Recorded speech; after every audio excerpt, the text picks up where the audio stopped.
Medipalli భరత్పురి colony వాసులు survey number 42 flat number 21 వద్ద 375 గజాల స్థలంలో 15 సంవత్సరాలుగా వినాయక మండపం నిర్వహించుకొని పూజలు నిర్వహిస్తున్నారు.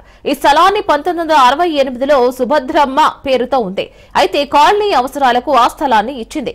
కానీ 2018లో దొంగ డాక్యుమెంట్లతో జితేందర్ రెడ్డి పేరుకు మార్చుకున్నారు. అయితే అతని నుంచి 2022లో కత్తుల రవి పేరుకు మారింది. అయితే వీళ్ళెవరూ అక్కడికి వచ్చి చూడరు. కానీ ప్రేమ్ చంద్ అనే వ్యక్తి పోలీసులతో వచ్చి కాలనీ వాసులను భయభ్రాంతులకు గురి చేస్తున్నారు. కాగా ప్రస్తుతం ఈ కేసు కోర్టులో ఉందని కాలనీ వాసులు అన్నారు. కానీ ఇందులో జోక్యం చేసుకుంటే వినాయక మండపాన్ని కూల్చివేస్తామని బెదిరించారని కాలనీ వాసులు ఆవేదన వ్యక్తం చేశారు. గత 10-15 సంవత్సరాల నుంచి ఇక్కడనే ఉంటున్నాము ఇల్లు కట్టుకొని.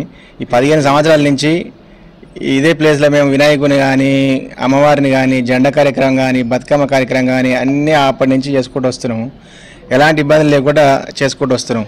ఈ 2 సంవత్సరాలు ఈ సంవత్సరం నుంచి ఎవరో ఫేక్ డాక్యుమెంటు చేసుకొని వచ్చి ఈ స్థలం మాదాన్ని మమ్మల్ని నైట్ పూట వచ్చి భయభ్రాంతులకు గురి చేస్తారు. ఈ విషయంలో మేము 2-3 సార్లు పోయి పిఎస్లో కూడా కంప్లైంట్ చేసినాము.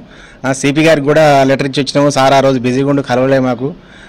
మరి సార్ చూసిండో చూడలేదో ఈరోజు కూడా సిపి దగ్గరికి ఈ విషయం చేరవేద్దాం అనుకుంటున్నాము. అయితే ఈ మరీ వారం 10 రోజుల నుంచి వాళ్ళు రాత్రిపూట పెద్ద రౌడీలాగా పెద్ద పెద్ద వాళ్ళని తీసుకొని వచ్చి ఏదో డబ్బాలు తీసుకొని వచ్చి మమ్మల్ని భయభ్రాంతులకు గురి చేస్తారు. గురి చేసి వాళ్ళు తెచ్చి ఇక్కడ మేము వినాయకుని పూజలు చేసుకుంటే ఇవన్నీ చేస్తుంటే పక్కన డబ్బా పెట్టి మమ్మల్ని బాగా డిస్టర్బ్ చేస్తారు.